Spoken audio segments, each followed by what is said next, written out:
was nung sinabi na mahiya naman kayo, initiative, errata, for the boys SOP.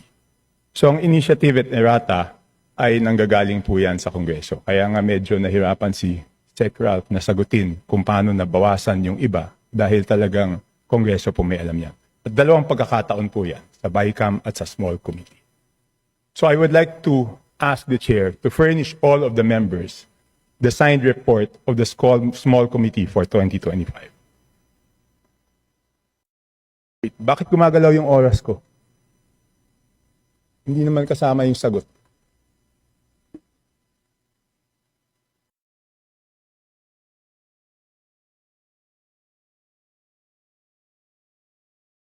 Thank you very much, Representative Chanco. The request will be put under consideration and we will let you know if it's possible to... No. Madam Chair, why should it be put under consideration? This is of public record. This is in accordance with our rules. That all committee reports must be given to all members. And that shouldn't be taken against my time because you're telling me that, teka, balik natin yung oras ko kasi sinasabi nila that will be taken into consideration. It should not be taken into consideration. Madam Chair, allow me to read this, no? Declaration of Principles and Policies. Section number 2 of our rules. Public office is a public trust.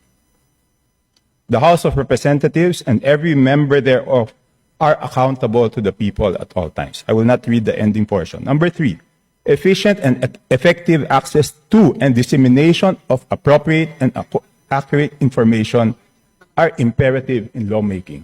So why should it be taken into consideration, Madam Chair?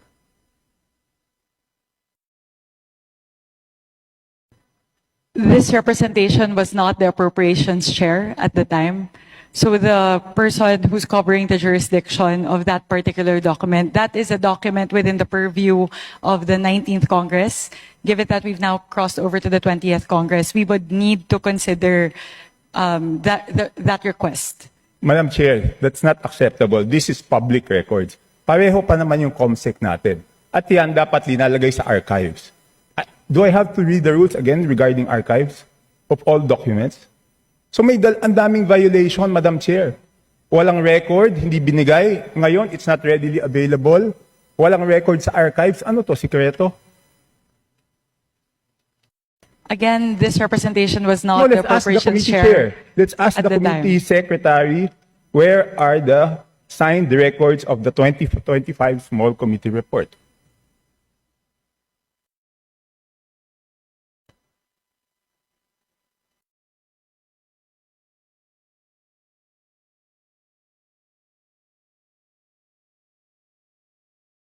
Madam Chair, simple lang to. Kung electronic copy, dapat lahat may electronic copy. So dapat i-email sa amin lahat within 5 minutes, di ba? What's considered as an internal matter. Again, we maintain that the output of the small committee is included in the HGAB. Hindi po. Pero nakasulat po ba sa HGAB kung saan binawas at saan dinagdag? Yun na lang po tatanungin ko, Madam Chair. Pwede Nakasulat pong ba? silipin yung difference ng GAB as filed versus HGAB. Pero dun po sa mismong forma na HGAB, hindi po nakalagay yung mga delta dun. But if you would really want that, to look into the differences, you can compare HGAB as filed for first reading vis-a-vis what's what's transmitted in the Senate. Madam Chair, 7,000 pages po yun. Paano ko naman babasahin yun? Eh doon nga sa BICAM, di ba ang ginawa nila, sinamarize nila at sinabi po nila kung ano yung binawas at ano yung dinagdag. So bakit hindi po natin magawa yun? Di ba 7,000 pages, babasahin natin isa-isa tapos hahanapin natin alin yung tumaas, alin yung bumaba. Eh sa BICAM po, ang ginagawa po nila, sinasummarize, nakasulat po doon. And ang balita ko sa Senate, gagawin nila is aalamin kung sino yung nag-introduce ng bawas at sino yung nag-introduce ng dagdag. And I hope the same will be done in the House, Madam Chair. But I just want to manifest 5 minutes has passed and the small committee report has not been sent to any of the members. That's on record, Madam Chair. Thank you, Representative Chanco. Hindi po. 3 minutes na lang po. Tapos na yung 5 minutes. So dapat matanggap na namin yung email ng small committee report, Madam Chair. Again, we will revert back to you on that, Honorable Chanco. Again, the committee secretariat is looking into that.